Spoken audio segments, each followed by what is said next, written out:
कबाड़ में मुझे मिला 15,000 का प्रिंटर सिर्फ 800 रुपए में। देखने में तो ये लगभग न्यू कंडीशन में लग रहा था, लेकिन असली प्रॉब्लम अब शुरू हुई जब मैंने इसे घर लाके ऑन किया। क्या ये ऑन हुआ या फिर पैसे डूब गए? गाइज, आज मैं फिर से स्क्रैप यार्ड जाने वाला हूँ क्योंकि मुझे पता चला है कि वहाँ एक प्रिंटर आया है, लेकिन प्रॉब्लम ये थी कि मुझे खुद नहीं पता कि प्रिंटर कौन सा है, उसकी कंडीशन क्या है और सबसे बड़ी बात कितने का मिलेगा।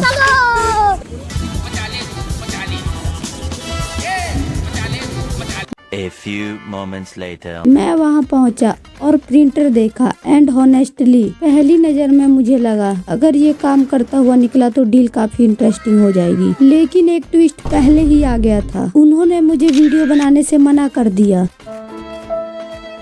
तो मैं स्क्रैप यार्ड के अंदर की ज्यादा रिकॉर्डिंग नहीं कर पाया, लेकिन प्रिंटर मैंने खरीद लिया।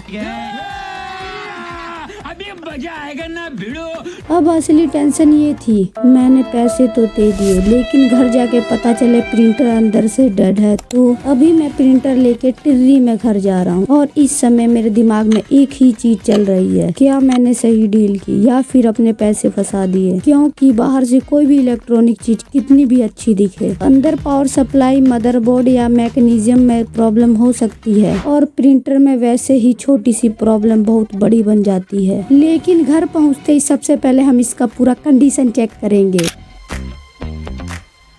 तो फाइनली घर पहुंच गया। ये रहा हमारा आज का प्रिंटर। इसका मॉडल नंबर है HP LaserJet 1213NF और ये कोई सिंपल प्रिंटर नहीं है। इसमें आप प्रिंट, कॉपी, स्कैन और फैक्स जैसे काम कर सकते हो। ब्लैक एंड व्हाइट प्रिंटिंग की स्पीड लगभग 18 पेजेस पर मिनट बताई जाती है, जो कि ठीक है। और सबसे इंटरेस्टिंग बात, इसमें स्कैनर भी इनबिल्ड मिलता है, मतलब डॉक्यूमेंट रखो एंड उसकी स्कैन या कॉपी निकाल लो। लेकिन इसकी भी कुछ डिसएडवांटेजेस हैं। ये कलर प्रिंटिंग नहीं कर सकता, इसमें सिर्फ ब्लैक एंड व्हाइट प्रिंट मिलेगा और इसमें वाईफाई, ब्लूटूथ जैसी वायरलेस कनेक्टिविटी भी नहीं मिलती। लेकिन ऑनेस्टली मुझे इन फ्यूचर से घंटा फर्क नहीं पड़ता, मेरी नजर सिर्फ एक चीज पर है, क्या ये प्रिंटर एक्चुअली काम करेगा। सबसे पहले बाहर से इसकी कंडीशन देखते हैं। प्रिंटर पर काफी डस्ट जमी हुई है। इसके पीछे side main 220 volt input socket, USB, Ethernet and fax के पोर्ट्स हैं, आप देख सकते हो। अब फ्रंट साइड पे आते हैं और सरप्राइजली इतनी डस्ट के बावजूद बॉडी की कंडीशन ज्यादा खराब नहीं लग रही। कोई बड़ा टूट फूट वाला डैमेज भी नहीं दिखाई दे रहा। लेकिन एक प्रॉब्लम यहाँ मिल गई, अंदर एक पूरा पेपर फंसा हुआ है एंड ये वाला पैनल भी टूट कर बाहर निकल गया है।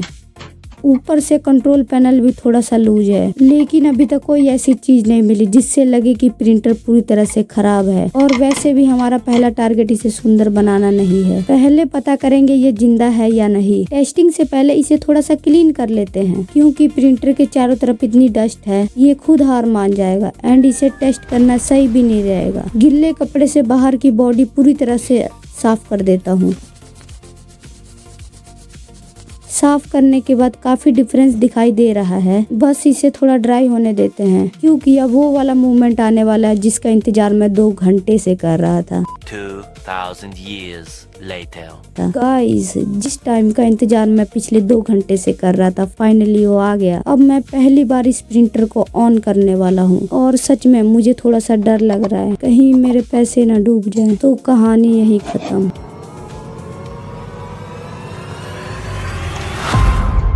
लेकिन एक LED जल गई।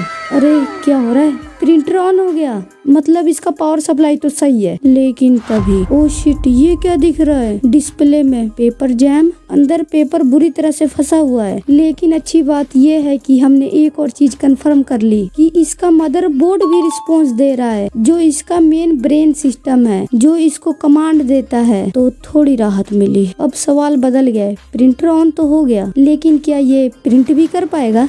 मुझे क्या पता, मुझसे पूछी जा रही है बार बार। पहले पेपर निकालना पड़ेगा और यहाँ थोड़ा केयरफुली काम करना होगा क्योंकि छोटी सी गलती और खेल खत्म बेटा। सबसे पहले इस पैनल को उठाना है, उसके बाद इस कैट्रिज को निकालना है।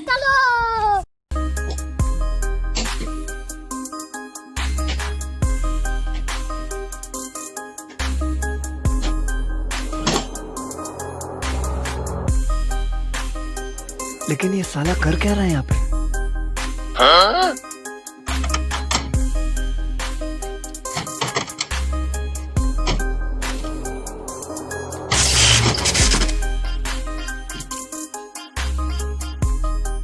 अबे जल्दी बोल, कल सुबह पनवेल निकलना है। पेपर को स्लोली स्लोली खींच लेना है, क्योंकि अगर पेपर अंदर ही फट गया तो एक नई बीमारी खड़ी हो जाएगी और मैं वैसा नहीं चाहता।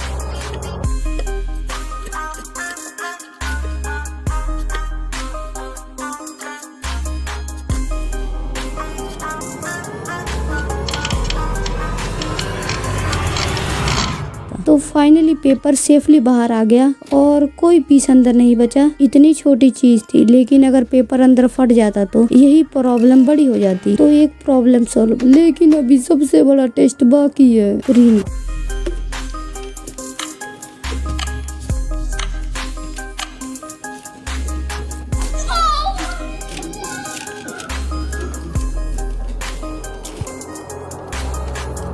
अब पता चलेगा कि ये 800 वाला प्रिंटर कितने काम का है। चलो बिना टाइम वेस्ट किए एक कॉपी निकालते हैं। मैं कंप्यूटर से प्रिंट नहीं करने वाला, क्योंकि इसमें ड्राइवर का सिरदर्द अलग से पालना पड़ेगा। ड्राइवर डाउनलोड करो, क्या क्या डाउनलोड करना पड़ेगा मुझे भी नहीं पता, इसलिए इसको छोड़ो, बहुत टाइम लग जाएगा। डायरेक्ट प्रिंटर से ही कॉपी निकालते हैं, जिसे शायद से जेरोक्स भी बोलते हैं। सबसे पहले डॉक्यूमेंट को यहाँ उल्टा रखना है,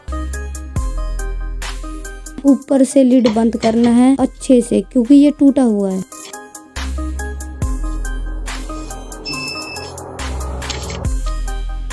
और अब इस बटन को चालू करते ही स्कैनर अपना काम करना शुरू कर देगा। तो चलो गाइस, कुछ तो हो रहा है, आवाज आ रही है, स्कैनर मूव कर रहा है, मतलब मशीन कम से कम स्कैन करने की तो कोशिश कर रही है। बस अब इंतजार है पेपर बाहर आने का। क्या पहले ही कोशिश में परफेक्ट कॉपी मिल जाएगी, या फिर इसमें और पैसे लगाने पड़ेंगे। पेपर बाहर आए, लेकिन अरे यार ये क्या हो गया?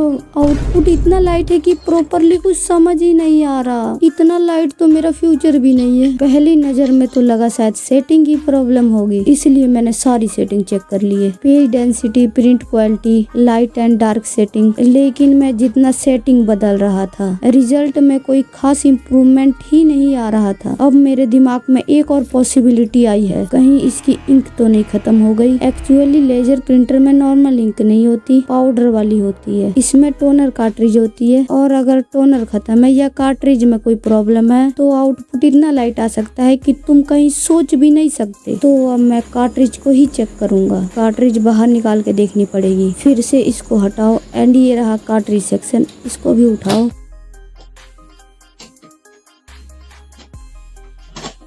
ये रहा टोनर, इसको सावधानी से पीछे खींचना है। थोड़ा अटक रहा है यार, आजा भाई, आजा मेरे भाई।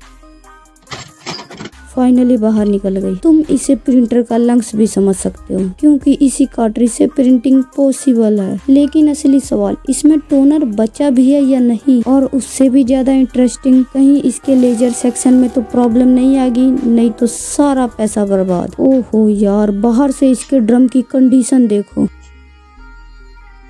यही वो पार्ट है जिस पर इमेज बनती है, और इसकी खुद की इमेज खराब हुई पड़ी है। लेकिन हमारी प्रॉब्लम अभी पूरी तरह सॉल्व नहीं हुई है, क्योंकि ड्रम दिख गया, लेकिन टोनर कितना बचा है ये अभी भी कंफर्म नहीं हुआ। अगर टोनर खत्म निकला तो अलग से इंक लेना पड़ेगा, और अगर पूरी कार्ट्रिज ठीक निकली तो हमें प्रिंटर के अंदर कोई न्यू प्रॉब्लम ढूंढनी पड़ेगी, जो बहुत मुश्किल है एंड महंगा भी। और यहीं से मामला और इंटरेस्टिंग होने वाला है, क्योंकि अगली बार हम चेक करेंगे इस कार्ट्रिज में टोनर बचा है या नहीं, और क्या ये 15,000 वाला प्रिंटर आखिरकार प्रॉपर प्रिंट निकाल पाएगा। अगर तुम्हें इसका पार्ट 2 चाहिए तो कमेंट में लिखो पार्ट 2, और चैनल को सब्सक्राइब कर दो, क्योंकि अगली वीडियो में इसी प्रिंटर के असली प्रॉब्लम को पकड़ने वाले हैं। तो गाइस, लव यू।